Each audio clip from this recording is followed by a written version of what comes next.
of Law and Justice. Mr. Rajendra Kashyap is a civil servant and belongs to Indian Postal Service. He has joined the service after qualifying Indian Civil Service Examination 1988, and before joining civil services, he worked as a Deputy Superintendent of Police. He is post-graduated in Political Science from Punjab University and holds the law degree from the University of Delhi. He is an officer in the higher administrative grade and at present is working as the Joint Secretary, New Delhi. His work responsibility mainly involve processing the appointment of judges in the Supreme Court and High Court. The duties mandate close interaction with various high-level constitutional authorities in the central and state government.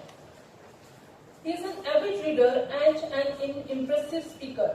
He has deep knowledge on the social, culture and educational issues. He maintains his own blog and writes on social, economic, educational and cultural issues concerning downtrodden people in Indian society. He is a motivator and speaker who travel across the country and interact with people. So I request to Mr. Rajendra Kumar Kashyap for his presidential address.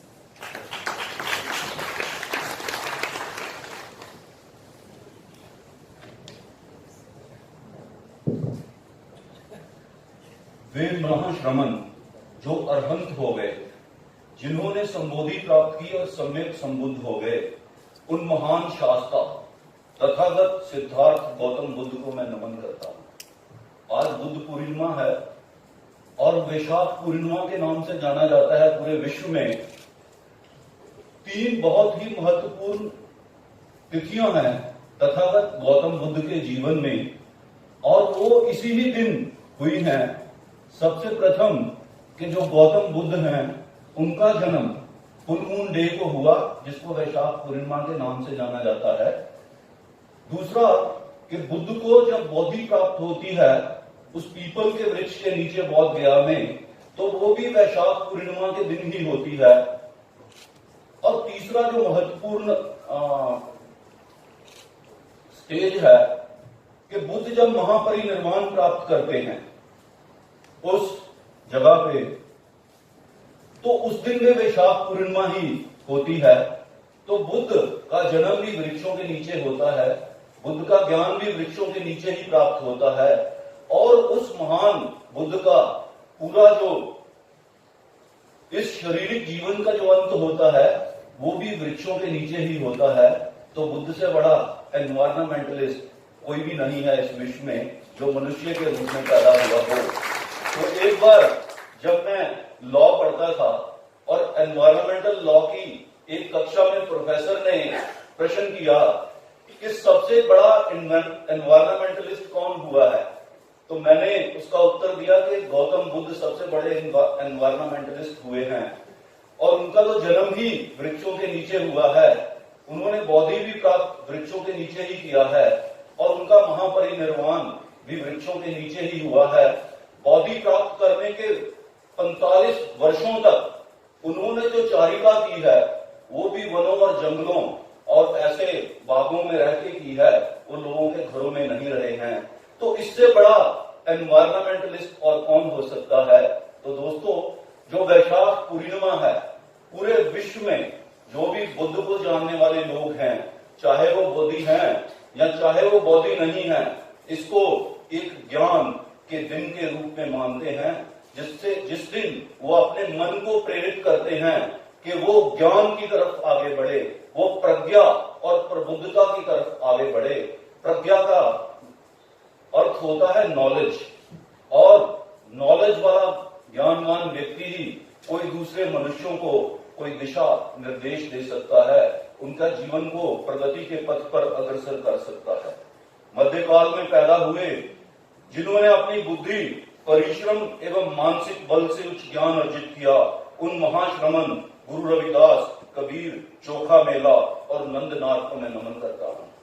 हम उत्तर भारत में रहते हैं, कबीर और गुरु रविदास के बारे में जानते हैं, परंतु चोखा मेला वो आध्यात्मिक ऊंचाइयां प्राप्त किए हुए एक अछूत संत हैं जिन्होंने बोधि प्राप्त की, जिन्होंने उच्च ज्ञान प्राप्त किया, परंतु उनके विरोधियों ने उनके महापरिनिर्वाण के बाद उस मंदिर की सबसे जो नीची सीढ़ी थी उससे भी नीचे उनकी समाधि बनाई, और ये इसलिए किया क्योंकि वो अछूत थे।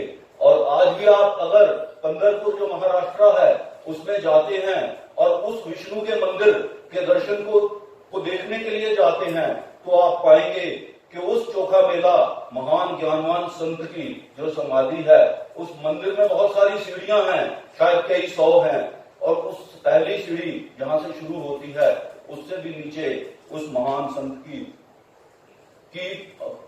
को दफन किया गया, उनकी समाधि बनाई गई। नंदनार तमिलनाडु में पैदा हुए ऐसे महान व्यक्ति हैं जिन्होंने अपने बुद्धि, परिश्रम और बल से ज्ञान प्राप्त किया और उन अध्यात्म की जो ऊंचाइयां थी उसको प्राप्त किया। अगर आप गूगल सर्च करते हैं और नंदनारों की जांच करते हैं तो आप पाएंगे कि नंदनार कौन है, और आप पाएंगे कि एक अछूत भी नंदनार की पदवी तक पहुंच गया, उसने उच्च ज्ञान हासिल किया मध्यकाल के समय में। यह बहुत ही मुश्किल काम था जो उन्होंने अपने श्रम से प्राप्त किया। आज मैं याद करना चाहूंगा राष्ट्रपिता ज्योतिराव फुले, आधुनिक भारत की पहली महिला अध्यापिका क्रांति ज्योति सावित्रीबाई फुले। आज मैं याद करना चाहूंगा पर्वतीय प्रदेशों में जनजातियों की मानवीय अधिकारों की लड़ाई लड़ने वाले शूरवीर जननायक बिरसा मुंडा को, जो बहुत ही कम समय में, बहुत ही छोटी आयु में, शायद भगत सिंह से भी कम जिनकी आयु रही होगी, उसमें उन्होंने वो अंतिम बलिदान दे दिया अपने लोगों के अधिकारों के लिए। ऐसा उदाहरण भी भारत का जो इतिहास है उसमें कम ही सुनने को मिलता है। मैं याद करना चाहूंगा शाहू जी महाराज को, जिन्होंने अपने राज्य में ऐसी शासकीय व्यवस्था कायम की कि जो छुआछूत करेगा और अगर वो राज्य का कर्मचारी होगा तो उसको नौकरी से निकाल दिया जाएगा और उस पर 100 रुपए जुर्माने का प्रावधान किया जाएगा। ऐसी शासकीय व्यवस्था इस 1901 से पहले शायद ही कभी इस भारत की व्यवस्था में किसी शासक ने की होगी। दक्षिण भारत में वंचित वर्गों की लड़ाई लड़ने वाले शूरवीर जननायक ईवीएस रामास्वामी पेरियार, इयोथीथास और नारायणा गुरु को मैं नमन करता हूं, क्योंकि उन्होंने ये लड़ाई, जो हीन लोग थे, चाहे वो इनमें से कुछ लोग उच्च वर्गों के थे, परंतु उन्होंने अपना जीवन लगाया उनकी लड़ाई लड़ने के लिए जिनसे छुआछूत होता था, जिनका शोषण होता था। विश्व विभूति आधुनिक भारत के निर्माता, प्रज्ञा, करुणा, शील और अथाह बौद्धिक शक्ति के भंडार, मानवता के मसीहा, बोधिसत्व, भारत रत्न बाबा साहब अम्बेडकर को मैं याद करना चाहूंगा। दोस्तों, आज बुद्ध पूर्णिमा है और अगर हम बुद्ध की बात नहीं करेंगे आज, तो ये जो कार्यक्रम है वो पूर्ण नहीं होगा। तो क्या है बुद्ध और क्या उद्देश्य है इस प्रकार के कार्यक्रम को आयोजन करने का? एक धम्पद से ही गाथा लूंगा अपनी बात को कहने के लिए कि एक दिन राजगृह के समीप एकानल पर्वतीय क्षेत्र में बुद्ध और भिक्षु चारिका कर रहे थे, तो एक भारद्वाज जो उच्च जाति का व्यक्ति था और किसान था, उसके पास हजारों एकड़ भूमि थी और उसकी भूमि में कई 100 हल चल रहे थे और कई 100 लोग उस भूमि पे काम कर रहे थे। कोई खोद रहा था, कोई पानी दे रहा था, कोई हल चला रहा था। तो बुद्ध और उनके भिक्षु उस भारद्वाज के खेतों की पगडंडी पे चलते हुए उनके पास से गुजरते हैं और वो भारद्वाज निंदात्मक स्वर से बुद्ध से कहता है कि यार गौतम, हम किसान हैं, हम अपने खाने के लिए खेत जोतते हैं, बीज बोते हैं, खाद डालते हैं, खेतों की देखभाल करते हैं और फसल काटते हैं। तुम कुछ भी नहीं करते, तुम उगाते नहीं हो, केवल खाते हो। तुम तो ठलुआ हो, तुम निठल्ले व्यक्ति हो और तुम्हें किसी भी प्रकार का कोई भी मान और सत्कार नहीं देना चाहिए। तो बुद्ध उसका उत्तर देते हैं और कहते हैं, क्या भारद्वाज, हम भी किसान हैं। बुद्ध कहते हैं भारद्वाज को कि हम भी किसान हैं, हमारे भी हल हैं, हम भी बीज बोते हैं, हम भी खाद डालते हैं और हम भी फसल की देखभाल करते हैं, हम भी फसल काटते हैं। तो भारद्वाज कहता है बुद्ध को कि क्या अगर तुम किसान हो और ये सब क्लेम करते हो तो तुम्हारे हल कहाँ हैं, तुम्हारे भैंसे कहाँ हैं, तुम्हारे बीज कहाँ हैं, तुम किस तरह की फसल की देखभाल करते हो और क्या फसल काटते हो? तो बुद्ध कहते हैं हम सच्चे हृदय की धरती में विश्वास का बीज बोते हैं। हम सच्चे हृदय की धरती में विश्वास का बीज बोते हैं। मानसिक चेतन अवस्था हमारे हल हैं, मानसिक चेतन अवस्था हमारे हल हैं। परिश्रम पूर्ण साधना हमारे भैंसे हैं, प्रेम और सौहार्द हमारी फसल हैं। मान्यवर भारद्वाज, विश्वास और सौहार्द और प्रेम के बिना जीवन दुख की बंजर भूमि के अलावा और कुछ भी नहीं है। ये वचन सुनते ही वो भारद्वाज, ये बुद्ध के वचन सुनते ही वो भारद्वाज हैरान हो जाता है कि उसने क्या प्रश्न बुद्ध के सामने किया था और उसने उसको क्रिटिसाइज किया था उनको कि किस प्रकार के तुम व्यक्ति हो जो सारा दिन चलते रहते हो और लोगों से मांग के भीख खाते हो, कुछ करते नहीं हो। तो कैसे उस प्रश्न का उत्तर देते हुए बुद्ध ने उसको निरुत्तर कर दिया। तो भारद्वाज गिड़गिड़ाता है, अपने नौकरों से कहता है कि जाओ खीर लेके आओ और जितने भी भिक्षु हैं इनको दान करो, भोजन दान करो। बुद्ध उसकी खीर लेने से मना कर देते हैं और कहते हैं कि भारद्वाज, ये उत्तर मैंने तुझे इसलिए नहीं दिया कि इसके बदले में तू मुझे भोजन देगा।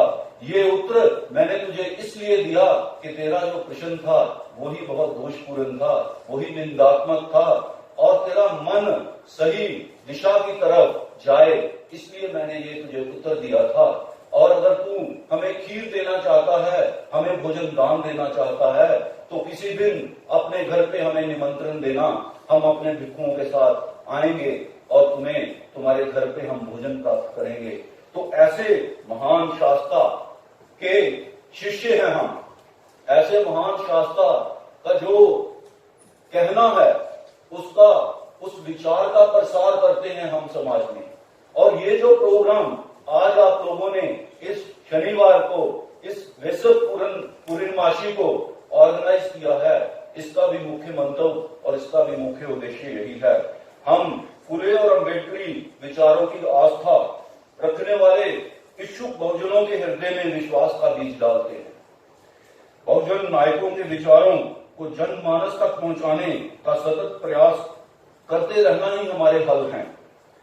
सत ज्ञान, तीक्ष्ण प्रचार, शीलपूर्ण व्यवहार हमारे भैंसे हैं। इन सब के द्वारा हम भारत को प्रबुद्ध भारत बनाना चाहते हैं, जिसमें बहुजन लोग सुखी, संपन्न, न्यायपूर्ण और शीलवान बने। इसी प्रयोजन से वो हरि नरके साहब इतनी दूर पुणे से आपके निमंत्रण पे यहाँ पे उपलब्ध हुए हैं और इसी वजह से आपके कुछ दिन पूर्व मुझे दिए गए निमंत्रण पे मैं यहाँ पे उपस्थित हुआ हूँ। तो दोस्तों, हमारे आने का ये यहाँ पे उद्देश्य मात्र सिर्फ एक है कि हमको भारत को प्रबुद्ध भारत बनाना है। हमको भारत में से जो दूषित मानसिकताएं हैं उनको निकाल के दूर फेंकना है, क्योंकि बाबा साहब अम्बेडकर ने भारत का संविधान लिखते हुए ऐसा प्रयास पहली बार किया है। जो हजारों हजार साल की सभ्यता भारत जिसका गर्व करता है, उसको कूड़े के गहरे गड्ढे में दबाने का पहला प्रयास बाबा साहब अम्बेडकर ने कुछ ही वर्ष पूर्व किया है, जब उन्होंने भारत का संविधान लिखा है। 35 वर्ष से भी ज्यादा वर्षों तक उन्होंने इस देश के समाज में रहते हुए उसकी कुरीतियों पे हमला करते हुए और भारत को एक प्रबुद्ध भारत दिखाने का, बनाने का एक जो सपना भारत के संविधान निर्माण करते हुए संजोया है, उसको उसकी रक्षा करने के लिए, उस पे पहरा देने के लिए हम यहाँ पे उपस्थित हुए हैं। दोस्तों,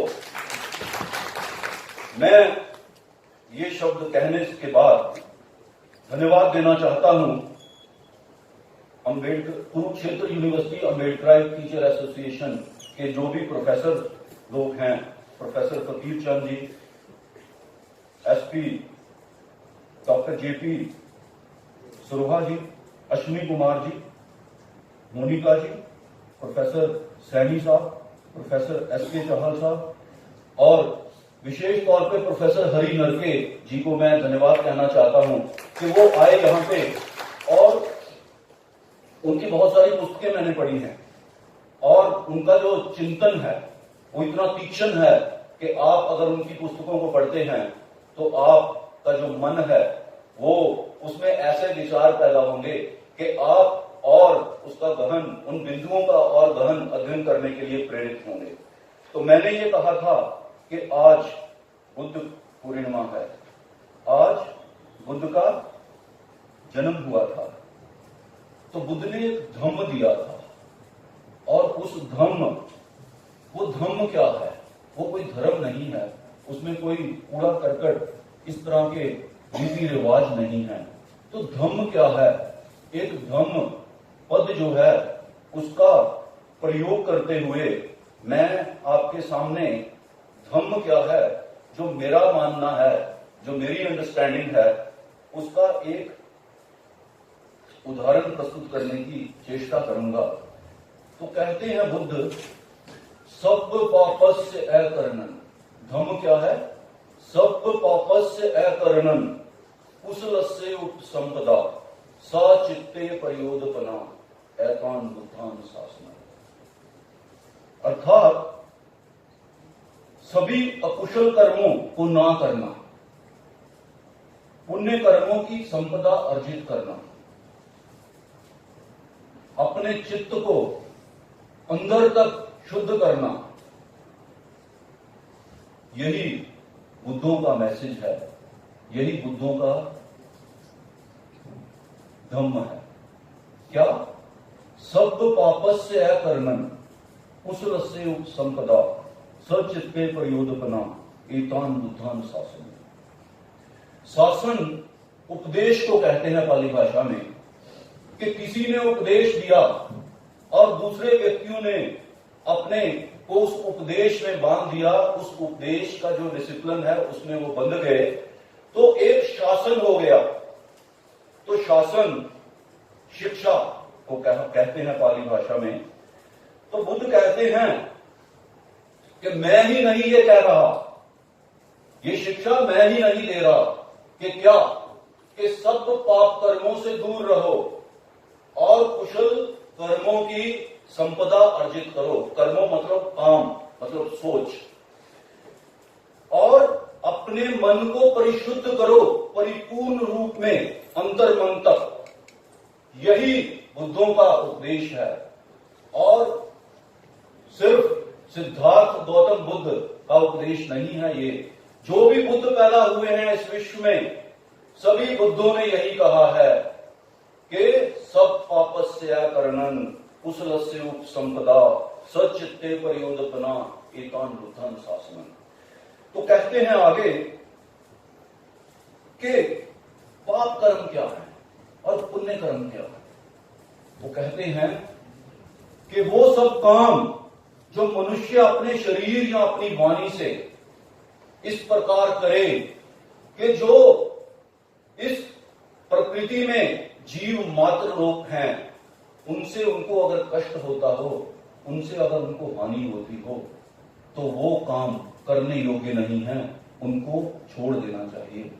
कुछ सब पापस्य अकरणन, ये सब जो काम है जो शरीर या चित्त से, चित्त मतलब मन से, अगर कोई व्यक्ति करता है, जिसको करने के उपरांत इस प्रकृति में रहने वाले हर प्राणी, हर जीव, हर वृक्ष, हर मनुष्य, हर पौधे पे अगर उसको हानि पहुंचती है, तो वो काम करने के लायक नहीं है। उस काम से दूर रहना चाहिए उस मनुष्य को। और कहते हैं कि कुशल कार्य क्या है, तो कहते हैं कि वो सब काम जिसको करने से वो चित्त में और अपने शरीर से जो काम हम करते हैं, जिनको लेके इस प्रकृति में रहने वाले जो भी प्राणी हैं, उनको अगर सुख शांति समृद्धि प्राप्त होती है, वो खुश होते हैं, वही सब काम करने के लायक हैं। तो ऐसे कामों की का संग्रह संचित करो, कुशल से उपसंपदा, कि ऐसे कुशल कार्यों की संपदा अर्जित करो। बुद्ध कहते हैं कि सचित्ते प्रयोदपना, ये बहुत गहन स्टेटमेंट है पूरे धम्म को अगर हम समझते हैं कि सचित्ते प्रयोदपना, अपने मन को शुद्ध करो अंतर मन तक। क्यों? हर रोज शुद्ध करो, हर समय शुद्ध करो। वो इसलिए कि उसमें जो दुष्प्रवृत्तियां हैं, उसमें जो पाप, जो दुष्कर्म को प्रेरित करने के विचार चित्त में पैदा होते हैं, और वो चित्त में जब पैदा होते हैं तो आपको शारीरिक रूप से प्रेरित करते हैं कि आप हानि करो, आप नुकसान करो, आप हिंसा करो, आप गलत चीज करो। तो कहते हैं कि ऐसे विचार आपके मन में ही उत्पन्न ना हो, अपने मन को, उसको गहराइयों तक परिशुद्ध करो, सचित्ते प्रयोदपना। अगर आप ऐसा कर पाओगे तो फिर ही आप जो धम्म है, वो जो धम्म है जो तथागत ने सिखाया है, उसको आप परिपूर्ण रूप से जान पाओगे और उसके रास्ते पे आप सही तरीके से आगे चल पाओगे।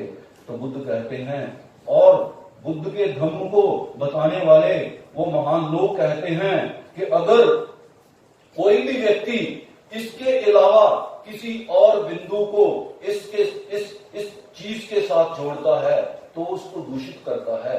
वो जो प्योरिटी ऑफ धम्मा है और उसकी जो प्रैक्टिस है उसमें बाधा उत्पन्न करता है, तो वो व्यक्ति ज्ञानवान व्यक्ति हो ही नहीं सकता। अगर वो बुद्ध भी हो और अपने आप को क्लेम करे कि वो बुद्ध है, तो वो एक झूठा ही व्यक्ति है।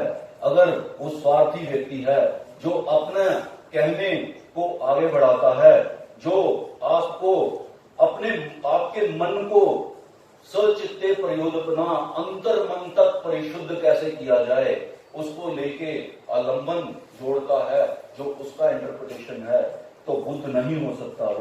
वो एक ऐसा आडंबरकारी व्यक्ति हो सकता है जिसने कोई संप्रदाय कायम किया हो, जिसकी कोई दार्शनिक मानसिकता हो, और उस संप्रदाय को आगे बढ़ाने के लिए, उस दार्शनिक मानसिकता को आगे बढ़ाने के लिए वो इस प्रकार का कोई प्रपंच का प्रचार करता हो। तो कहते हैं तथागत गौतम बुद्ध और वो विद्वान लोग जिन्होंने धम्म का चिंतन किया है कि धम्म तो मात्र यही है कि सब पापस्य करणन कुशलस्य उपसंपदा सचित्ते प्रयोदपना एकांत शासन। तो ये, इसमें कोई संस्कार नहीं जुड़ा है, इसमें कोई दार्शनिक मान्यता नहीं जुड़ी हुई है, इसमें कोई आस्थाएं नहीं जुड़ी हुई हैं। ये तो व्यक्ति के रूप में पैदा हुए, एक मनुष्य के रूप में पैदा हुए व्यक्ति को अगर बुद्ध बनना है तो उसको यही इसी प्रकार ही चलना होगा। अगर उसको बेहतर व्यक्ति बनना है तब भी उसको इसी प्रकार ही चलना होगा। तो बाबा साहब अम्बेडकर ने भी इसी प्रकार चलते हुए इस पूरे विश्व में उत्तम ज्ञान प्राप्त किया है। इंडियन आइडियोलॉजी पुस्तक लिखी है प्रोफेसर पेरी एंडरसन ने। प्रोफेसर पेरी एंडरसन हिस्ट्री के प्रोफेसर हैं university of California Los Angeles में। प्रोफेसर पेरी एंडरसन की पुस्तक है इंडियन आइडियोलॉजी, और professor Perry Anderson university of California में हिस्ट्री के प्रोफेसर हैं। और उस पुस्तक में 2012 में वो इंडिया में पब्लिश हुई पुस्तक, और 3 ऐसे लिखे हुए हैं उसमें, और उसका सेकंड ऐसे रिपब्लिक है।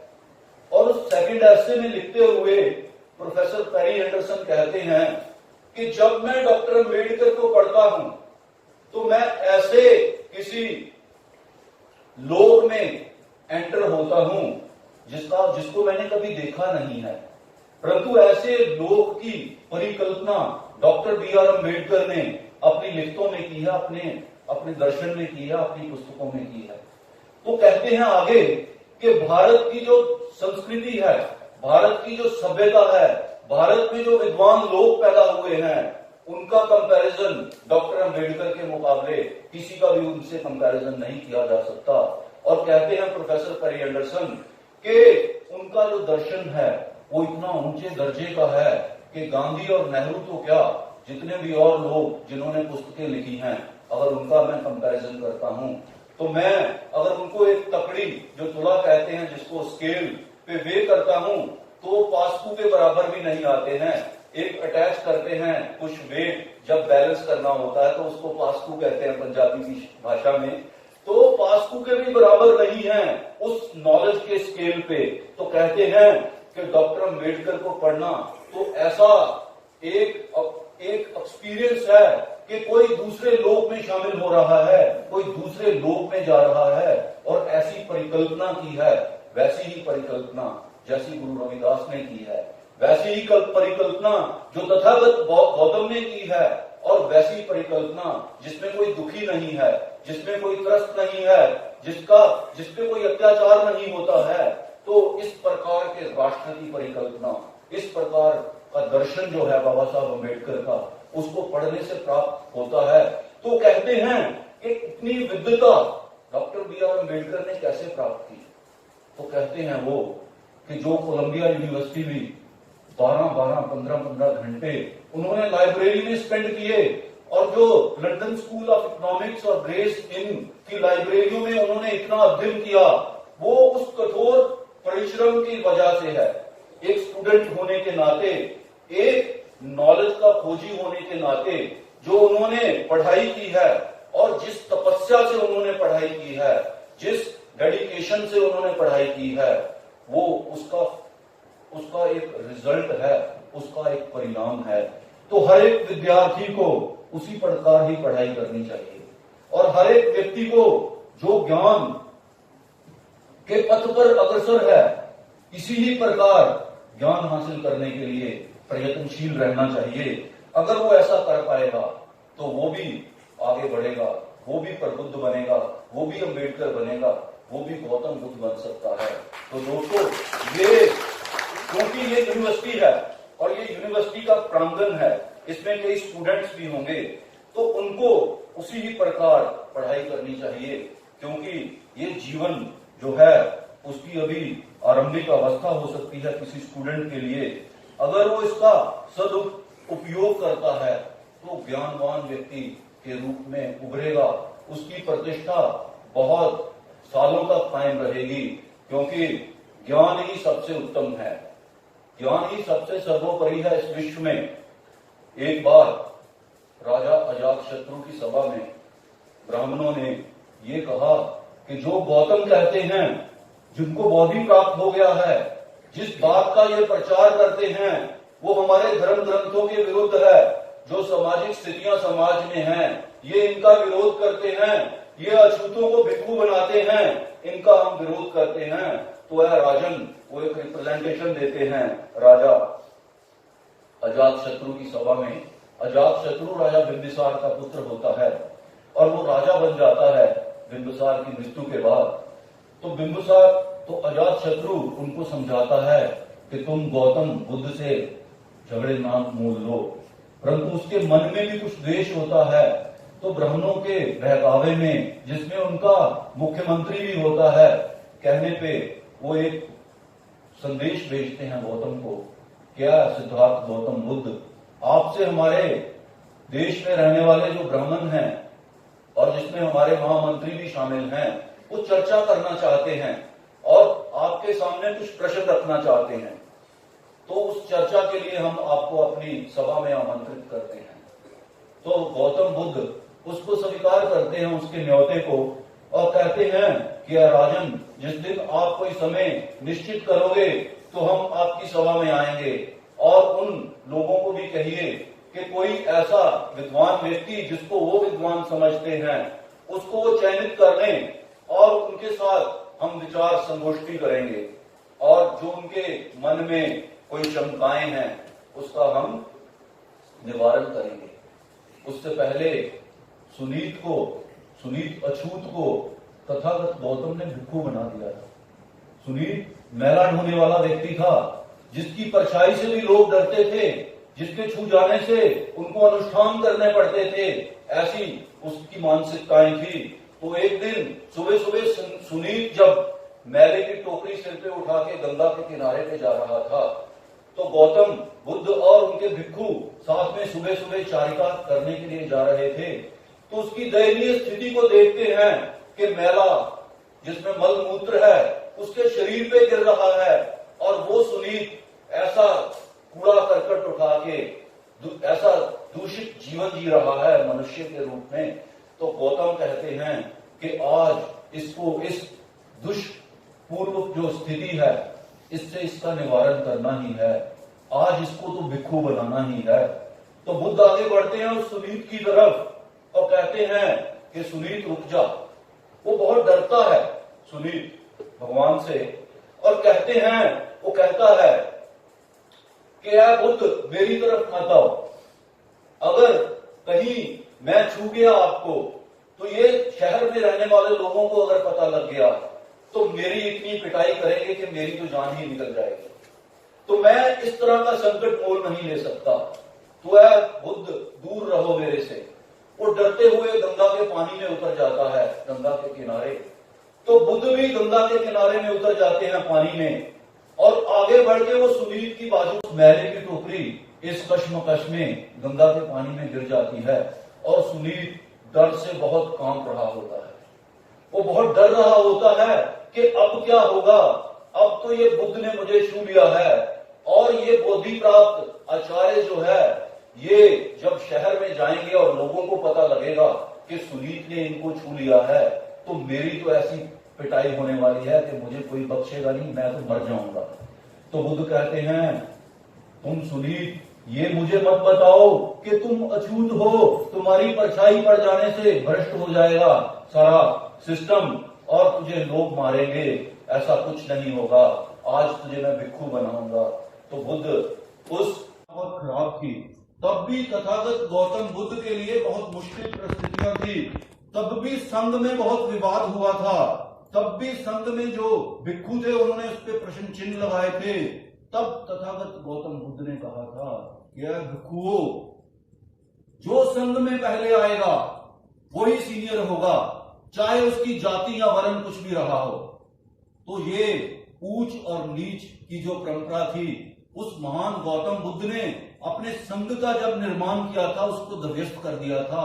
तो बुद्ध कहते हैं कि भिक्षुओं, आप जिस सामाजिक परिप्रेक्ष्य से आते हैं वो उन नदियों की तरह हैं जो जब समुद्र में शामिल हो जाती हैं तो उनका अपना अस्तित्व खत्म हो जाता है।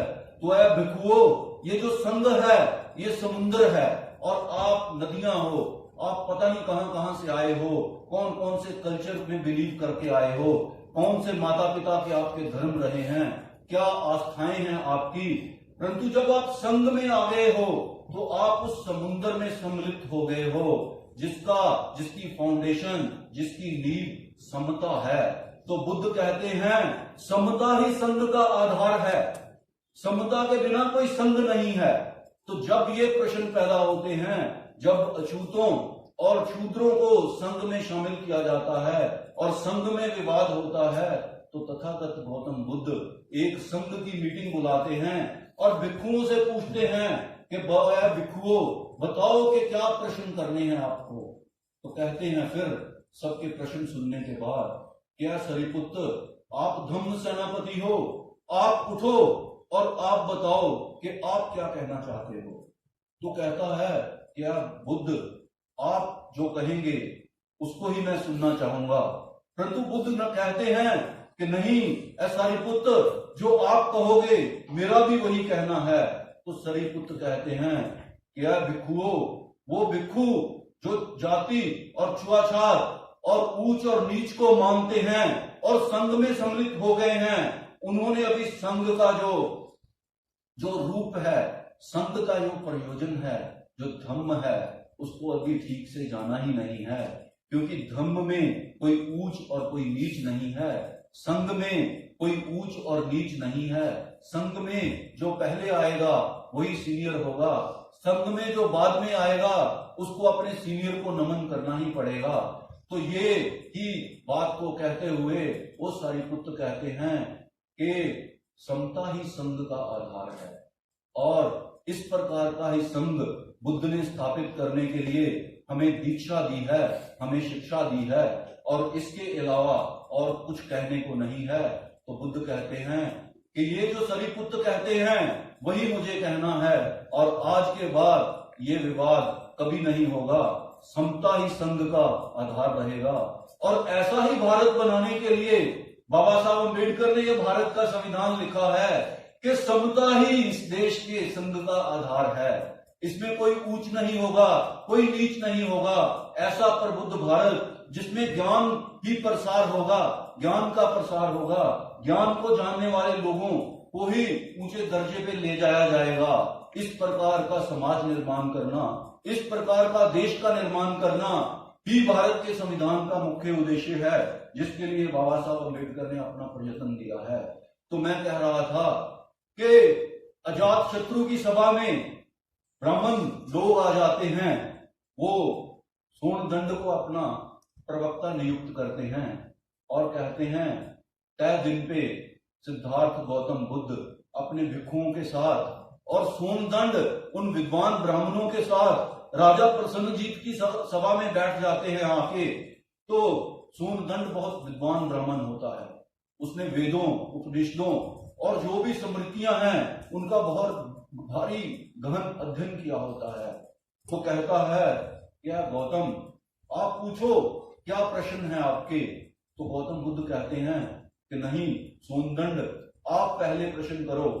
तो सोनदंड कहता है क्या गौतम आप आयु में मेरे से कम हो, मैं आयु में आपसे ज्यादा हूं, क्योंकि आप छोटे हो तो पहला मौका मैं आपको देता हूं कि पहला प्रश्न आप करो। तो बुद्ध कहते हैं क्या सोनदंड आप कहते हो कि जो आप कहते हैं वही सर्वोच्च है, और ऐसा ही ज्ञान इस संसार में चला आ रहा है, और ब्राह्मण को ही ज्ञान देने का और उसका प्रसार करने का अधिकार है।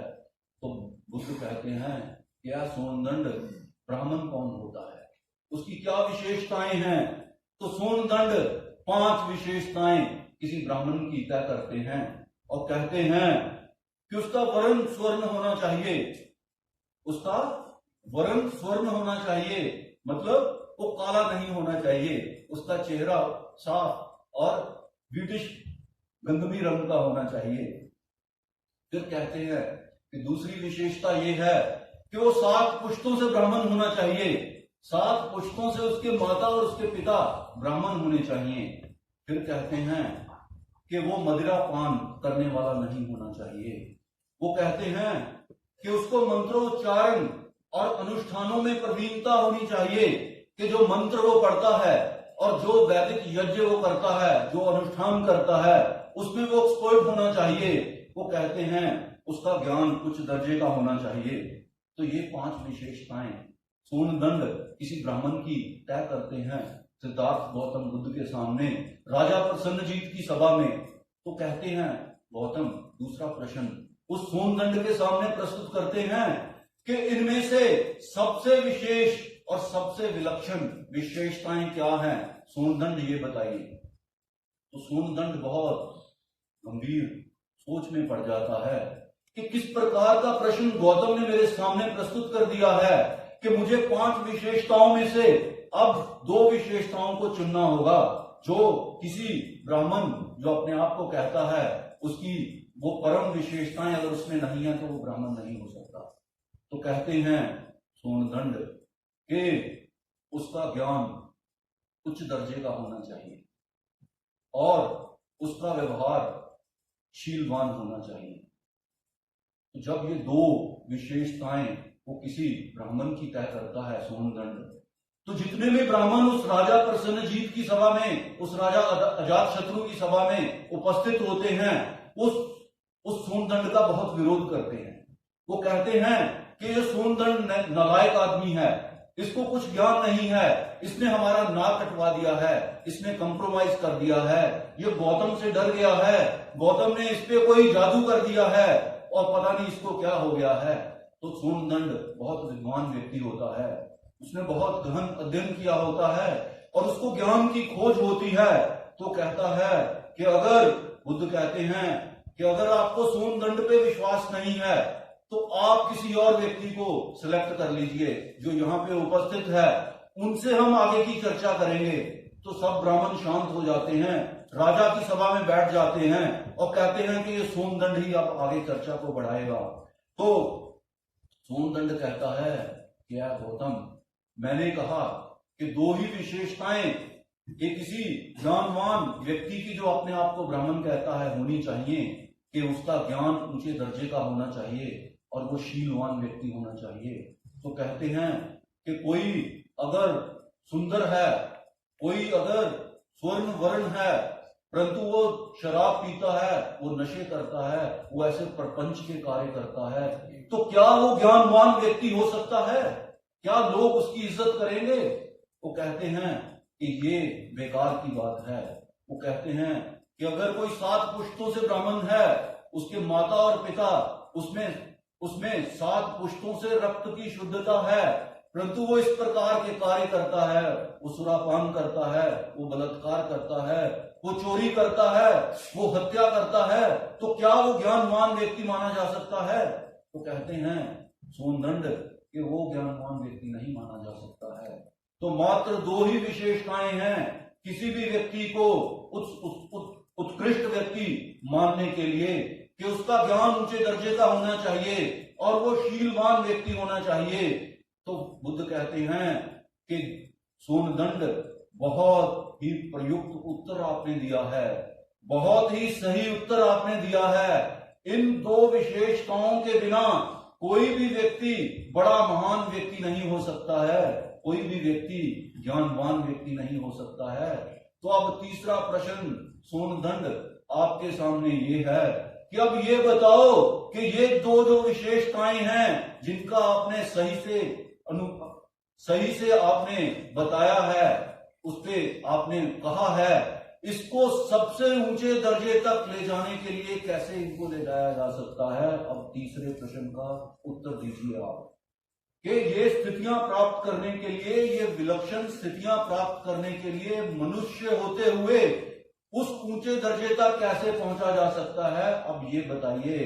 तो वो सोनदंड उठ जाता है अपनी सीट से, अपने पैरों के बल, घुटनों के बल आके बैठ जाता है तथागत गौतम के सामने, उस बुद्ध के सामने। क्या बुद्ध, हमने तो सिर्फ मात्र उन धर्म ग्रंथों में ही ऐसा पढ़ा है, हमको कोई प्रैक्टिकल नॉलेज नहीं है, हमने ऐसा करके नहीं देखा है, हमने सिर्फ पढ़ा है और हमने उसी का ही प्रचार किया है। तो है गौतम, हमको सिखाइए, हम के वो स्थितियों में कैसे पहुंचा जा सकता है। बहुत ज्यादा विरोध हो जाता है राजा की सभा में, सब ब्राह्मण हाहाकार मचा देते हैं कि ये सोनदंड ने हमारी नाक कटवा दी है। तो बुद्ध कहते हैं कि यह सोनदंड, शीलपूर्ण सदाचार का जीवन जीना, अपने जीवन में शीलों को धारण करना, पंचशील बुद्ध कहते हैं, वो धारण करना सबसे पहले महत्वपूर्ण स्थिति है। किसी भी व्यक्ति के जीवन में अगर उसको एक अच्छा व्यक्ति बनना है, एक प्रबुद्ध व्यक्ति बनना है, तो उसको हर समय शीलवान जीवन, शीलपूर्ण जीवन जीने की जो पद्धति है मनुष्य के रूप में अपने जीवन में उसको प्राप्त करना ही चाहिए, उसको डालना ही चाहिए। अगर वो शीलवान जीवन जिएगा, अगर वो शील को फॉलो करेगा, शील को धारण करेगा, कौन से शील? पंचशीलों की बुद्ध ने बात कही, बाद में बहुत सारी पारमिताएं उसमें आ गई।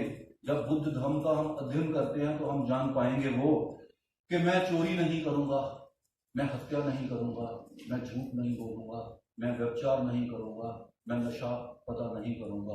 तो ये पंचशीलों का विवरण तथागत बुद्ध कहते हैं कि पंचशीलों को ही वो कहते हैं शील। तो बुद्ध कहते हैं सोनदंड को कि कोई भी व्यक्ति अगर शीलपूर्ण जीवन जीता है तो उसमें जो समाधि है, समाधि का मतलब कोई ऐसे आंखें बंद करके बैठ जाना को भी समाधि कहते हैं, परंतु समाधि वो प्रयास है जो आपको प्रेरित करता है कि आप उस उच्च ज्ञान की तरफ प्रेरित हो, आप उस उच्च ज्ञान की तरफ अग्रसर हो। तो बुद्ध कहते हैं कि यह सोनदंड, अगर आप शीलवान जीवन जीते हो मनुष्य के रूप में, तो आपको समाधि लगाने में, आपको एक फोकस प्रयास करने में, आपको एक फोकस एफर्ट करने में आपको आसानी होगी, आपको कर पाओगे।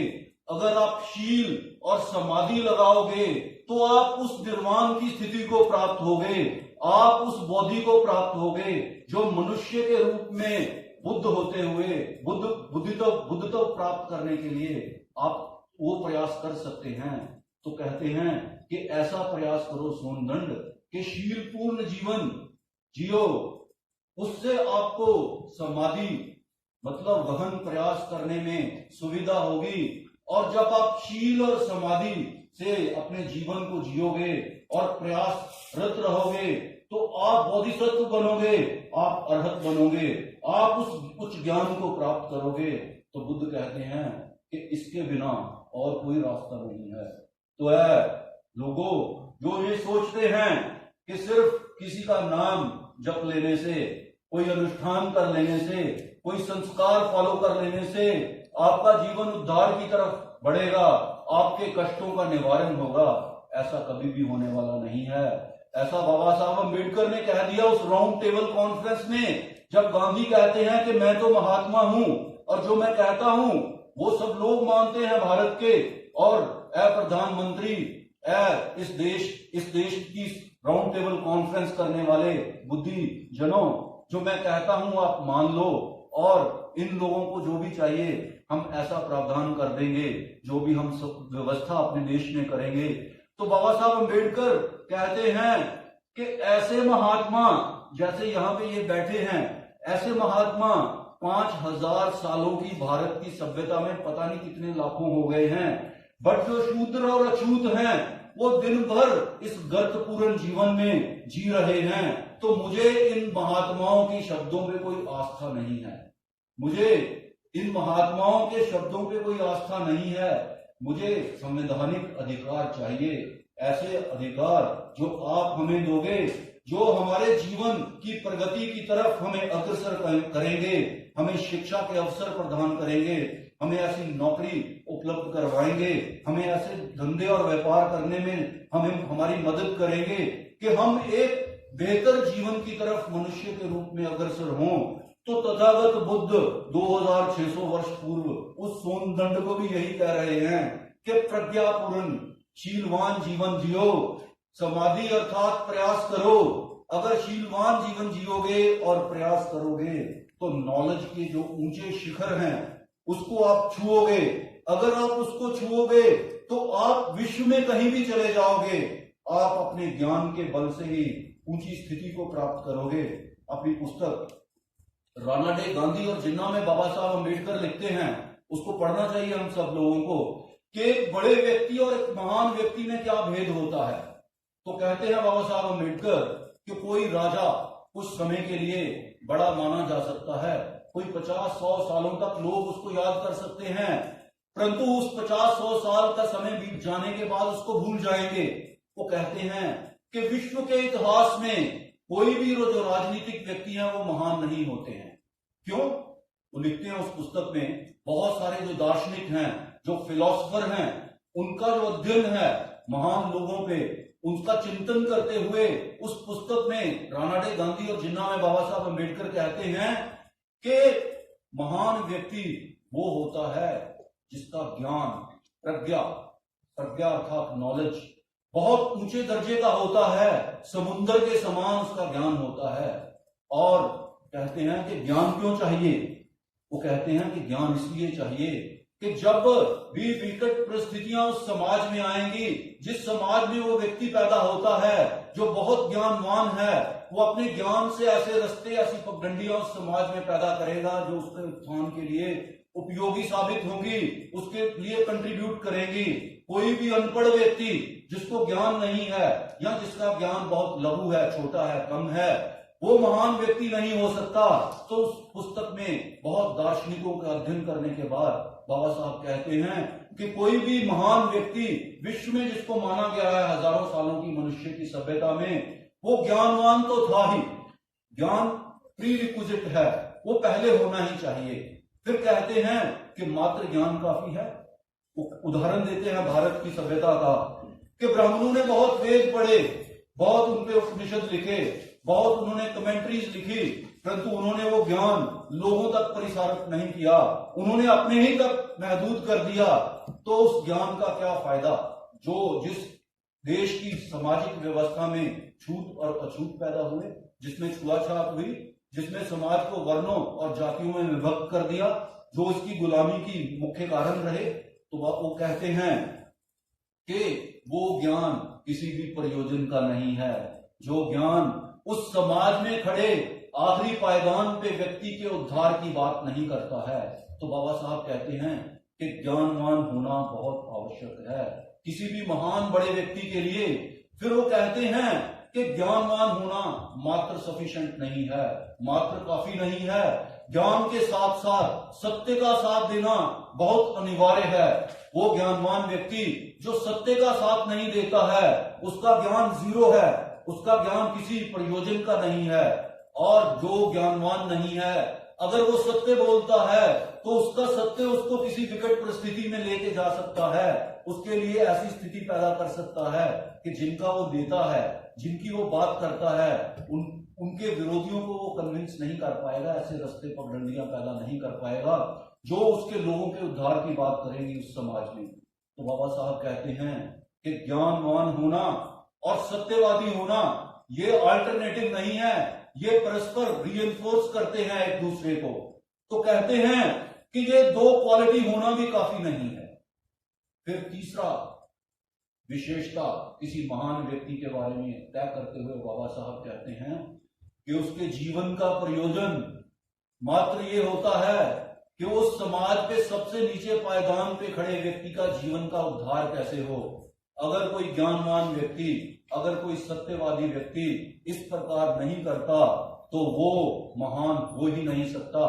क्योंकि विश्व में जो भी लोग महान माने गए हैं उनका पूरा कंसर्न, उनका पूरा ज्ञान, उनका पूरा नॉलेज, उनका पूरा कंसर्न उन्होंने उस आखिरी पायदान पे खड़े हुए व्यक्ति के उद्धार के बारे में कहा है। तो जब बाबा साहब हरिनरके साहब ने वो बात कही कि हमको बुद्ध की तरफ ही क्यों जाना है, मराठी में जो लेख लिखा हुआ है बाबा साहब अम्बेडकर की वो स्पीच है, उसमें बाबा साहब कहते हैं कि जब ईसा अपने धर्म का प्रचार कर रहे थे तो ईसा यहूदी थे, उनके जो पहले शिष्य थे वो सब यहूदी थे, उनको बहुत रोमनों का राज था यरूशलेम पे और उनको बहुत ही विकट परिस्थितियों का सामना करना पड़ता था। जीसस को क्रूसीफाई कर दिया था, उसको सूली पे लटका दिया था और उनके जो शिष्य थे, उनके जो फॉलोअर थे, वो दिन के समय उन शहरों में, गलीली में या यरूशलेम में और जो बाकी शहर थे, उनकी गलियों और उनके रास्तों पे चल नहीं सकते थे। उनके पास खाने को कुछ नहीं होता था, उनके पास पहनने को चिथड़े ही होते थे। तो परंतु वो गुफाओं में रहते थे, पहाड़ों की गुफाओं में। तो बाबा साहब उनका उदाहरण देते हैं वाई गो फॉर कन्वर्जन वाली स्पीच में और कहते हैं कि जीसस ने उनके जीवन का उद्धार कैसे होगा उसके लिए पूरा अपना प्रयत्न किया, उस सत्य का साथ दिया जिस सत्य की उस ईसा ने खोज की थी और उसके लिए वो सूली पे भी चढ़ गए, परंतु उन्होंने कंप्रोमाइज नहीं किया। तो बाबा साहब कहते हैं कि उस ईसा के वो शिष्य जो चिथड़े पहनते थे, जिनके पास खाने को भोजन नहीं होता था, जिनके पास पहनने को कपड़ा नहीं था, जिनके पास रहने के लिए झोपड़ियां भी नहीं थी, जो गुफाओं की कंदराओं में रहते थे, और परंतु उनको ये दृढ़ आस्था थी कि जो ये ईसा कहते हैं अगर हम उसको अपने जीवन में धारण करेंगे तो हमारा न सिर्फ इस जीवन में उद्धार होगा, हमारी आने वाली नस्लों का भी उद्धार होगा। तो कहते हैं कि उस विचार में, उस ईसा के विचार में उनकी दृढ़ आस्था थी। तो कहते हैं कि बहुत सारे लोग जो राजा के सामंत थे, जो कहते थे कि ये ईसा के पीछे चलने वाले लोग जिनके पास चिथड़े हैं, जिनके पास भोजन नहीं है, वो क्या बदलाव करेंगे। तो बाबा साहब अम्बेडकर उसमें लिखते हैं उस भाषण में कि वो लोग मात्र 50 वर्षों तक जीवित नहीं रहे ये देखने के लिए कि उन्हीं रोमनों ने उस ईसा के धर्म को ही अपना स्टेट रिलीजन डिक्लेयर कर दिया था और वो धर्म पूरे विश्व में फैल गया था और उनका जो जीवन था उच्चता की तरफ प्राप्त आगे बढ़ा था। तो बाबा साहब उसी प्रकार कहते हैं कि आज ये लोग कहेंगे कि तुम बौद्ध बन जाओगे तो क्या फर्क पड़ जाएगा। तो बाबा साहब कहते हैं कि ऐसे लोगों को कहने दो, हमेशा ही ऐसे लोगों ने ऐसी ही बातें कही हैं, परंतु हमको उस तथागत गौतम बुद्ध का संदेश जो बुद्ध चारिका करते हैं तो उसको प्रवाहित करते हैं, उसको प्रचलित करते हैं, वो संदेश हमको अपने जीवन में धारण करना है। वो संदेश वो शील का है, वो संदेश वो प्रज्ञा का है, वो संदेश वो बोधि प्राप्त करने का है। बोधि कोई महात्मा बनने के लिए नहीं है, बोधि उस ज्ञान को प्राप्त करने के लिए है जो हमको एक उच्च व्यक्ति बनाती है, एक ज्ञानवान व्यक्ति बनाती है, एक संघर्षशील व्यक्ति बनाती है, जो दूसरों की बात को लेके लड़ाई इस समाज में लड़े और आगे आके उनके जो कॉजेज हैं उनकी उनका सोल्यूशन किस प्रकार हो। इसीलिए बाबा साहब अम्बेडकर ने प्रेरित किया है कि हमको वाई गो फॉर कन्वर्जन, हमें बुद्ध की तरफ क्यों जाना है। तो बाबा साहब हमेशा कहते हैं कि मैं चलते हुए बुद्ध को मानता हूं, मैं खड़े हुए बुद्ध को मानता हूं। बुद्ध जब ध्यान में मगन हो जाते हैं तो वो परिपक्व कर रहे हैं उस बोधि को, उस परियोदपना कर रहे हैं अपने मन को। जैसे पहले मैंने कहा सचित्ते परियोदपना, कि अपने मन को शुद्ध करो अंदर तक ताकि उसमें विकार टिक ना पाए। तो बुद्ध बोधि प्राप्त करने के बाद भी वो परियोदपना हर रोज करते हैं, हर रोज वो बैठते हैं, बैठने के बाद वो चारिका करते हैं, वो लोगों से मिलते हैं, वो बात आगे बढ़ाते हैं, वो सत धर्म क्या है इसके बारे में देशना देते हैं। तो बाबा साहब कहते हैं हमको खड़े हुए बुद्ध, हमको चलते हुए बुद्ध बनना है, हमको लोगों के पास जाना है, उनको सही बात समझानी है। क्योंकि अगर हम यहाँ मठ बना के बैठ जाते हैं तो वो लोग यहाँ पे नहीं आ पाएंगे। इसलिए हरि नरके साहब जैसे बुद्ध जो हैं, बोधित्व प्राप्त जो व्यक्ति हैं, वो इतनी दूर से हमारे पास आते हैं क्योंकि वो चारिका में विश्वास करते हैं, वो घूमने में विश्वास करते हैं, वो चलने में विश्वास करते हैं। वो हमें एक देशना देते हैं कि हमें किस प्रकार अपने आप को सुदृढ़ और प्रबुद्ध व्यक्ति बनाना है। तो बाबा साहब कहते हैं कि देखो तथागत गौतम बुद्ध ने जो संघ बनाया था उसमें हर एक जो भिक्खु उसमें शामिल हुआ था, हर एक दूसरे भिक्खु ने जिसको जो अरहंत हो गया था उसको ट्रेन किया था, उसको ज्ञान दिया था, उसको उस पद पर पहुंचाया था। और फिर वो अकेला ज्ञानवान अरहंत भिक्खु इस दिशा में एक ही गया था और एक जाने के बाद वो विश्व में पूरे विश्व के पता नहीं कितने सारे देशों में वो धर्म फैला था। तो सिर्फ एक ही भिक्खु एक तरफ जाएगा, एक ही विद्वान व्यक्ति एक तरफ जाएगा और वो धम्म का प्रसार करेगा। धम्म क्या है? जैसे मैंने कहा धम्म नॉलेज है, धम्म ज्ञान है, धम्म शील है। धम्म इस समाज में मनुष्य के रूप में पैदा हुए व्यक्ति के रूप में हम प्रबुद्ध व्यक्ति कैसे बने। हमारा कंसर्न उन सब नीचे पायदान पे खड़े लोगों के कंसर्न को एड्रेस करने के लिए किस प्रकार हो सकता है। अगर वैसा कर पाएंगे हम तो हम इस देश को प्रबुद्ध भारत बना पाएंगे। ये चैलेंज हमारे जो नेता हैं, हमारे जो चिंतक हैं, हमारे जो मसीहा हैं, उन्होंने हमारे सामने पेश किया है।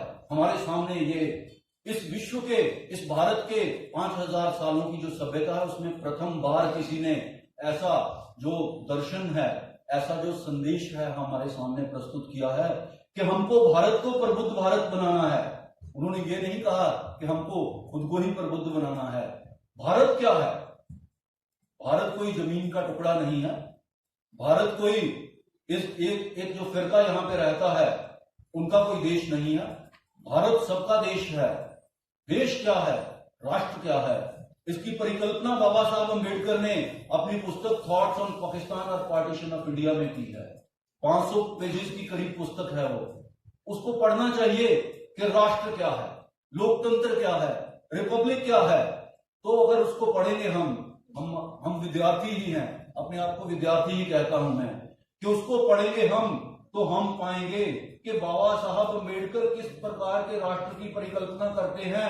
जब वो भारत का संविधान लिखते हैं वो कहते हैं कि धर्मों के आधार पर राष्ट्र नहीं होते हैं, वो कहते हैं कि नस्लों के आधार पर राष्ट्र नहीं होते हैं, वो कहते हैं कि आस्थाओं के आधार पर भी राष्ट्र नहीं होते हैं।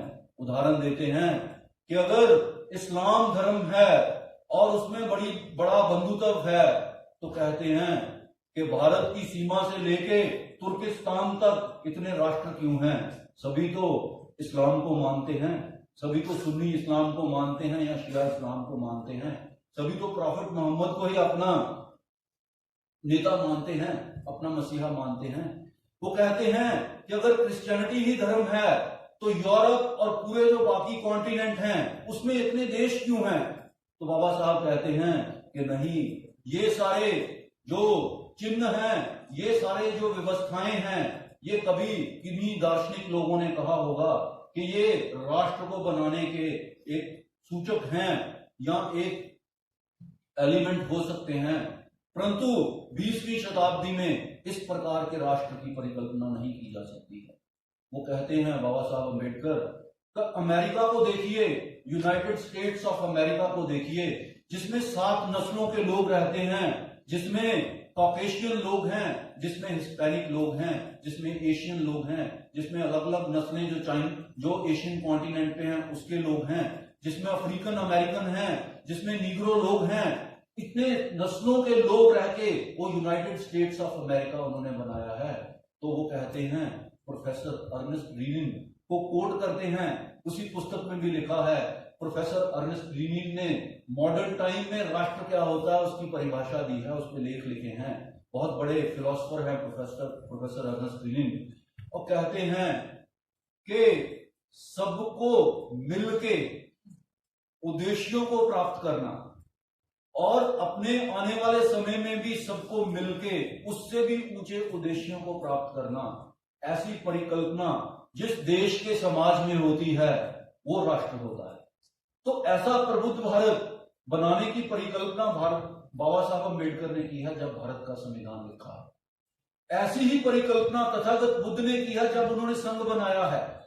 सब दूषित मानसिकताओं को उन्होंने हटा के परे कर दिया है। तो बाबा साहब अम्बेडकर कहते हैं कि इस प्रकार का राष्ट्र हमको बनाना है, ये चैलेंज हमारे सामने है, ये उद्देश्य हमको प्राप्त करना है। क्योंकि भारत के समाज में 2 धाराएं हैं, वो प्रोफेसर सैनी साहब ने पहले उनका जिक्र किया कि श्रमण और ब्राह्मणों में बहुत कन्फ्लिक्ट है। जब मैंने उन सब लोगों का नाम लिया तो वो श्रमण हैं।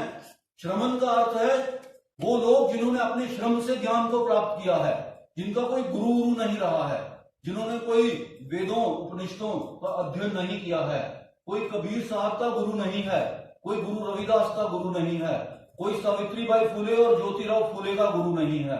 बाबा साहब अम्बेडकर ने भी फॉरेन की यूनिवर्सिटियों में जाके खुद ही पढ़ाई की है, खुद ही 24 घंटों में से 17 घंटे उन लाइब्रेरीज में गुजारे हैं। तो श्रमण और ब्राह्मणी जो विचारधारा है उसमें बहुत भारी द्वेष और कलेश है भारत की सभ्यता में, और वो कलेश हमेशा ही जारी रहा है जब से ये सभ्यता है। तो हमको अगर भारत को प्रबुद्ध भारत बनाना है तो हमको उसको ऐसा समाज सृजन करना पड़ेगा, उसके लिए प्रयास करना पड़ेगा जो शीलवान हो, जो प्रज्ञावान हो और जो दूसरे के जो कंसर्न हैं उनको एड्रेस करे। और अगर ऐसा हम कर पाएंगे तो तभी भारत प्रबुद्ध भारत बनेगा। क्योंकि लोकतंत्र कोई अपने आप में व्यवस्था नहीं है। लोकतंत्र ना तो राजनीतिक व्यवस्था है, ना ये एक सामाजिक व्यवस्था है, ना ये एक आर्थिक व्यवस्था है, ना इन सब व्यवस्थाओं का जोड़ के कोई एक व्यवस्था। Democracy is neither A political system nor a social system nor an economic system nor amalgamation of all this system. ये तो एक ऐसा यूटोपिया है, एक आइडियलिज्म है। क्या डेमोक्रेसी एक आइडियलिज्म है जिसमें हर रोज टेस्ट होता है कि इस देश में रहने वाले लोगों का जो समाज है क्या उसमें डेमोक्रेसी है। अगर किसी के राइट का हनन होता है, अगर किसी की मृत्यु होती है, अगर किसी का बलात्कार होता है, अगर किसी की प्रॉपर्टी को छीना जाता है, अगर किसी की हत्या हो रही है, तो हर रोज वो डेमोक्रेसी उसका हास हो रहा है, उसका नाश हो रहा है। अगर ऐसी परिस्थितियां जो आपको ऐसे व्यक्ति बनने के लिए प्रेरित करती हैं कि इस प्रकार का एनवायरनमेंट इस देश में कायम हो जिसमें ऐसे समाज और ऐसी व्यवस्था का निर्माण किया जाए जिसमें रहने वाला हर एक व्यक्ति उस उत्कृष्ट बौद्धि को प्राप्त कर पाए, उस उत्कृष्ट ज्ञान को प्राप्त कर पाए। इस प्रकार का देश बनाना, इस प्रकार का भारत बनाना ही प्रबुद्ध भारत है। और कोई व्यवस्था नहीं है डेमोक्रेसी। डेमोक्रेसी मात्र ये व्यवस्था है जो हर एक व्यक्ति को, जो उस देश के समाज में रहता है, वो विलक्षण स्थिति और वो विलक्षण मौका प्रदान करती है, जिसको प्रयोग करते हुए वो प्रबुद्धता के ऊंचे शिखरों पर पहुंचता है। तो ये जो डेमोक्रेसी का मात्र मंतव्य यही है, यही रिपब्लिकन सिस्टम है। रिपब्लिकन सिस्टम में लोग अपनी स्वायत्ता का कुछ हिस्सा उनको देते हैं जो उनके बिहाफ पे उस डेमोक्रेटिक व्यवस्था को चलाते हैं। अगर कोई भी वो शासनकर्ता ये कहे कि मैं उत्तरदायी नहीं हूं क्योंकि आपने मुझे 5 साल के लिए चुन लिया है, तो मैंने ये प्रश्न अमेरिका की एक यूनिवर्सिटी में एक बहुत बड़े प्रोफेसर के सामने रखा कि आपने प्रेसिडेंट ट्रंप को चुन लिया, अब आपकी यूनिवर्सिटियां, कॉलेज, जो भी पब्लिक प्लेसेस हैं, हर रोज लोग वहां पे मुजाहरा करते रहते हैं, प्रोटेस्ट करते रहते हैं कि जो प्रेसिडेंट ट्रंप है वो बहुत डिक्टेटरशिप करने वाला व्यक्ति है। और आपको हैरानी होगी कि वो जो यूनिवर्सिटीज हैं उनमें हर एक यूनिवर्सिटी में एक सेंट्रल जगह तैनात की जाती है और उसको फ्री स्पीच स्पॉट कहा जाता है। वहां पे हर एक दिन समय तय होता है कि कोई भी बुद्धिजीवी आके, चाहे वो स्टूडेंट ही है, अपने विचारों को पेश कर सकता है। तो फ्री स्पीच है। तो मैंने प्रोफेसर के सामने कहा कि आप 5 सालों के लिए राष्ट्रपति ट्रंप को 4 सालों के लिए आपने इलेक्ट कर लिया, तो आप हर रोज उनको क्रिटिसाइज क्यों करते हैं? वो प्रोफेसर का जो उत्तर था बहुत ही हैरान करने वाला था। वो कहते हैं कि यहाँ पे रिपब्लिकन डेमोक्रेसी है और डेमोक्रेसी का ये मतलब नहीं है कि हमने उनको 4 साल के लिए अपना वोट देकर राष्ट्रपति बना लिया है तो हम उनसे प्रश्न नहीं पूछेंगे। हम तो हर मिनट पे प्रश्न पूछेंगे, हर क्षण हम प्रश्न पूछेंगे, क्योंकि हमने अपनी जो स्वायत्ता है, अपनी जो सॉवरेनिटी है, उसका जो कुछ हिस्सा उनको दिया है कि हमने सोशल कॉन्ट्रैक्ट की थ्योरी, अगर आप पॉलिटिकल साइंस के विद्यार्थी हैं तो जानते होंगे कि डेमोक्रेसी सोशल कॉन्ट्रैक्ट की थ्योरी के माध्यम से उपजा हुआ एक ऐसा सिस्टम है जो कुछ लोगों को पार्लियामेंट के माध्यम से गवर्न करने की पावर देता है, वोट के माध्यम से पावर देता है। तो प्रोफेसर ने कहा कि हमारा ये दायित्व है, हमारा ये फंडामेंटल राइट है कि हम हर क्षण उस प्रेसिडेंट ट्रंप को क्रिटिसाइज करें जो हमारे देश की जो सामाजिक व्यवस्था है उसमें भेद पैदा करने की कोशिश करता है। तो हमारा ये फंडामेंटल राइट है। इसी प्रकार हमारा भी ये फंडामेंटल राइट है कि मात्र 5 साल में वोट देके अपने घर पे आराम से बैठे रहना और प्रश्नों के उत्तर प्रश्न नहीं करना। अगर हम इस प्रकार की मानसिकता को डेवलप करेंगे तो हम दोस्तों गुलामी की तरफ बहुत तेजी से अग्रसर हो रहे हैं। भारत गुलाम रहा है 1236 वर्षों तक, 1236 ईयर। 711 एडी में मोहम्मद बिन कासिम ने सिंध पे हमला किया था और वो एक अरब इन्वेडर था। उसके बाद भारत ने स्वतंत्रता प्राप्त की है 1947 में। तो अगर भारत को फिर से गुलाम नहीं होना है तो आपको हर मौके पे प्रश्न पूछना है अपने उन लोगों से जिनको 5 सालों में एक बार आपने चुना है। और वो प्रश्न क्या है? प्रश्न ये है कि क्या उन्होंने अपनी उस सत्ता का प्रयोग करते हुए जो हमारे बिहाफ पे उन्होंने ली है, वो ऐसा प्रयत्न उन्होंने इस देश के समाज में किया है जिसमें हर एक व्यक्ति को वो विलक्षण मौका प्रदान किया है जिसको उपयोग करते हुए वो प्रबुद्ध व्यक्ति बने। ऐसा करना ही उनका दायित्व है। रामचंद्र गुहा की पुस्तक मेकर ऑफ मॉडर्न इंडिया का प्रोफेसर हरि नरके ने जिक्र किया, उसमें ही लिखते हैं प्रोफेसर हरि नरके रामचंद्र गुहा कि मात्र 5 सालों में वोट दे देना डेमोक्रेटिक प्रोसेस का एक बहुत छोटा स्टेप है। और वो कहते हैं कि अगर भारत की जो राजनीतिक व्यवस्था है उसका हम विश्लेषण करें और तमिलनाडु से लेके कश्मीर तक और पश्चिम से लेके दूसरे एंड तक हम देखें तो 50% से भी ज्यादा जो राज्य हैं हमारे, उनमें शासनकर्ता जो लोग हैं वो पीढ़ी दर पीढ़ी चले आ रहे हैं। तो कहते हैं कि जो डायनेस्टी है उसको डिमोलिश करना डेमोक्रेसी का मुख्य मंतव्य है और प्रश्न रेज करना डेमोक्रेसी का मुख्य मंतव्य है। ऐसा डेमोक्रेटिक भारत ही प्रबुद्ध भारत बनाने की और एक नया कदम होगा। तो दोस्तों बहुत समय ले लिया है मैंने, सिर्फ अपनी बात को कंक्लूड करूंगा अब ये कहते हुए कि हम वेट नहीं कर सकते हैं कि फिर से बाबा साहब अम्बेडकर आए और वो इतना गहन प्रयास करने के बाद इस समाज में पैदा हों, क्योंकि बुद्ध कहते हैं कि लाखों कल्पों के बाद बुद्ध पैदा होते हैं और वो पैदा होते हैं तो देशना देते हैं, अपना धर्म प्रवाहित करते हैं समाज में। तो लाखों कल्पों तक अगर ऐसी स्थिति हमारी रहेगी तो हम सोच सकते हैं कि हमारे जो बच्चे हैं जो इस देश में इसी समय पैदा हुए हैं, पढ़ रहे होंगे या पैदा होने वाले होंगे या कुछ काम का धंधा कर रहे होंगे, उनको अगर अच्छा जीवन प्राप्त करना है और एक भारत का नागरिक होते हुए एक सम्मानजनक नागरिक का जीवन इस देश के समाज में जीना है, तो हमको श्रमणवादी विचारों को प्रयास आगे चलाना ही पड़ेगा। ये जो प्रक्रिया है, अगर हम सोचते रहें कि 100 हजारों लाखों लोग इकट्ठे होंगे तो ये चालू कब होगी, तो ऐसा नहीं होने वाला है। क्योंकि जब बुद्ध ने संघ बनाया था और संघ में पहले कौंडन्य भिक्षु को उन्होंने परिनिर्वृत्त किया था, तो कहा था कि तुम एक दिशा में जाओगे क्योंकि तुम ज्ञानवान हो गए हो।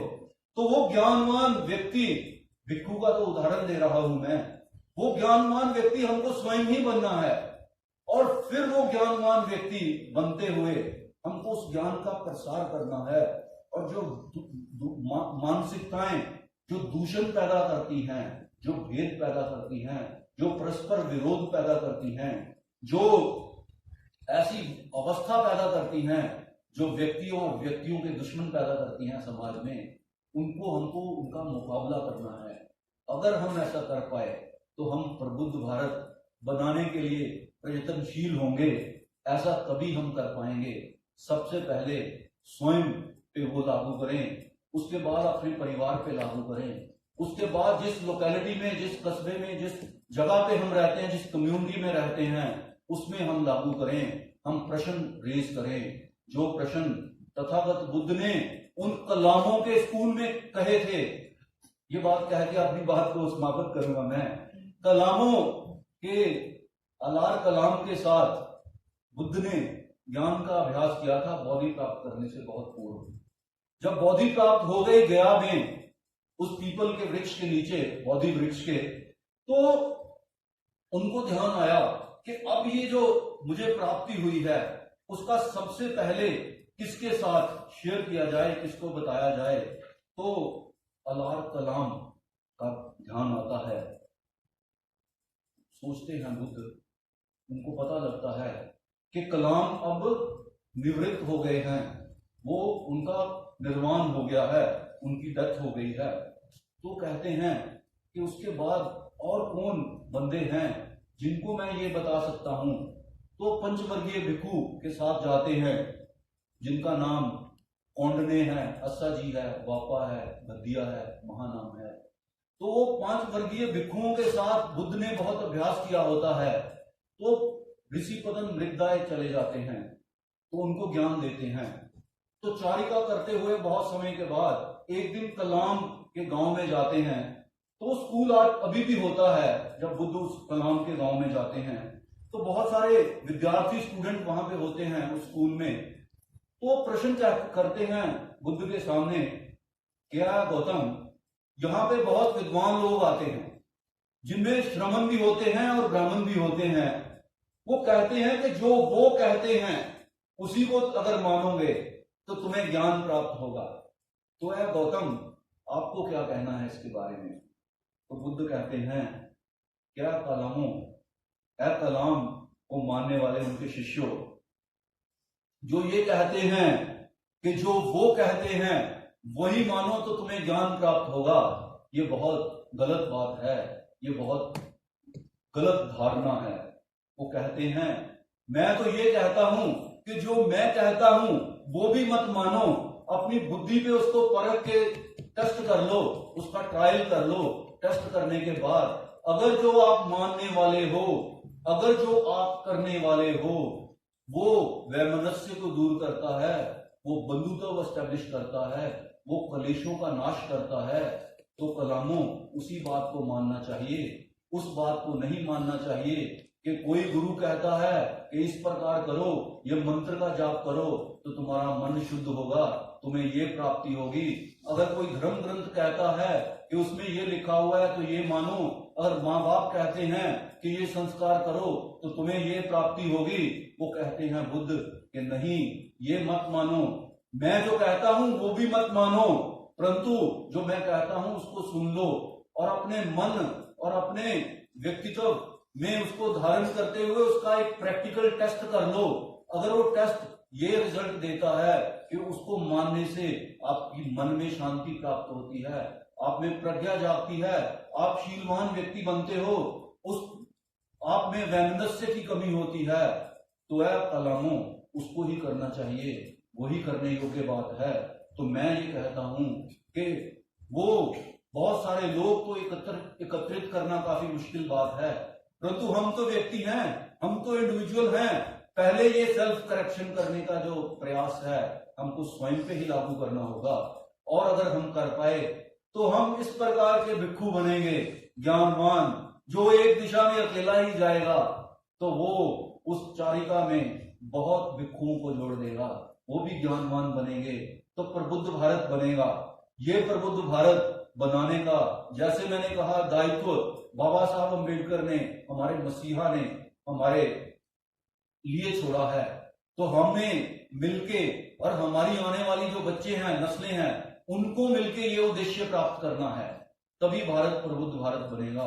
तो आज का जो चिंतन का विषय है कि बुद्धिज्म इन इंडिया और अम्बेडकराइट फिलॉसफी, ये आपस में परस्पर एक ही हैं, इनमें कोई भेद नहीं है।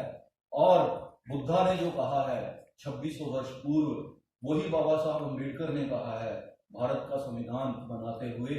इस भारत की पार्लियामेंट की आप जब एक राउंड लेते हैं उसकी पेरिफेरी का अंदर से, और जो आप वहां पे चित्र देखते हैं, अगर उनकी गिनती करोगे ना आप, तो आप पाओगे कि सबसे ज्यादा चित्र उस बौद्धि, उस बुद्ध से रिलेटेड जो कल्चर है भारत का, उसी के ही प्रतिपादित किए गए हैं। अगर भारत के राष्ट्रपति के उस दरबार हॉल में वो मूर्ति देखते हो जिसके नीचे खड़े होके भारत के प्रधानमंत्रियों को और विदेशों से आने वाले महान लोगों का जब स्वागत करते हैं राष्ट्रपति, तो उस महान बुद्ध की मूर्ति के ही नीचे किया जाता है। बाबा साहब अम्बेडकर ने कहा है कि किसी भी विश्व के देश में आप भारतीय देवी देवताओं की मूर्तियां ले जाओ और बुद्ध की मूर्तियां भी ले जाओ, और एक पगडंडी पे जो स्ट्रीट वेंडर होते हैं वहां पे उनको लगा दो, तो शाम तक सब बुद्ध की मूर्तियां लोग ले जाएंगे और भारत के देवी देवताओं की सब मूर्तियां वहीं ही पड़ी रहेंगी। बाबा साहब अम्बेडकर ने ये लिखा है अपनी किताब में, मैं अपने मन से नहीं कह रहा हूं। तो कहते हैं कि अगर भारत को कोई जानता है विश्व में, वो बुद्ध के नाम से जानता है। मैंने अपने बेटे को university of California San Diego में पढ़ने के लिए भेजा, तो पहले दिन इंजीनियरिंग पढ़ने के लिए जब उसका पहला इंटरेक्शन हुआ, वो 12वीं पास करने के बाद उसको एडमिशन हुआ, तो प्रोफेसर ने कहा कि हर्षिल कश्यप कौन थे? तो मेरे बेटे ने कहा कि sir, Kashyap was a principal disciple of Buddha. तो प्रोफेसर अंग्रेज था, हैरान हो गया कि ये बच्चे को कैसे पता है कि महाकश्यप कौन थे। तो सिर्फ विश्व में अगर भारत को जाना जाता है तो बुद्ध के और बुद्ध का जो दर्शन है और बुद्ध का जो कहना है उसके लिए ही जाना जाता है। हमको धन्यवाद देना चाहिए उन अंग्रेज लोगों का जिन्होंने अनुसंधान करके इस पूरे लिटरेचर को पैदा किया है, भारत के लोगों को दिया है, और उन्होंने अंग्रेजी में, फ्रांसीसी में पता नहीं कितने कितने ग्रंथ लिखे हैं जिनका ट्रांसलेशन करके हमें पढ़ने को उपलब्ध होता है। अगर भारत के लोगों का को ये करना होता तो शायद हजारों सालों तक ये नहीं करते। इस बात को कह के मैं अपना वक्तव्य समाप्त करता हूँ और धन्यवाद देना चाहता हूँ प्रोफेसर साहब को कि जिन्होंने मुझे कहा यहाँ पे आने के लिए और आप सबसे रूबरू होने के लिए, और इस प्रकार का जो चिंतन है वो शेयर करने के लिए। और इस मौके पे प्रोफेसर हरि नरके साहब से भी मुलाकात हुई। पुणे गया था मैं एक बार एक सभा को एड्रेस करने के लिए, 2010 की बात है शायद, तो तब भी प्रोफेसर हरि नरके से मुलाकात होना था, बट शायद प्रोफेसर इंग्लैंड चले गए थे, बट उनकी पुस्तक पढ़नी चाहिए हमें कि जो सनातनी ब्राह्मण और प्रगतिशील ब्राह्मण, दोनों जो ब्राह्मण शरीर है उसकी एक ही बुझाएं हैं, दोनों आपस में मिल जाती हैं ऐसे आके जब कंफ्लिक्ट होता है। तो उनकी और भी पुस्तकें पढ़नी चाहिए। तो आप सबको मैं धन्यवाद देना चाहता हूं और जय भीम, नमो बुद्धाय, जय Bharat.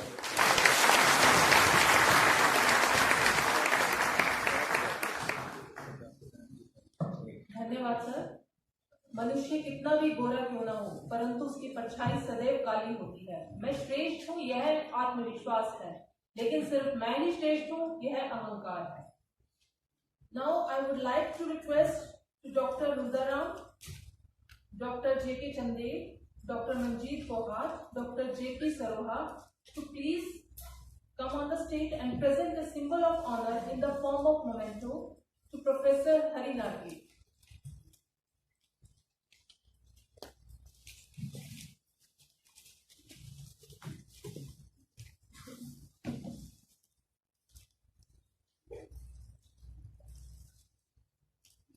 Dr. Satish Chauhan, Dr. Satish from Geology, Dr. Krishan Gopal and Dr.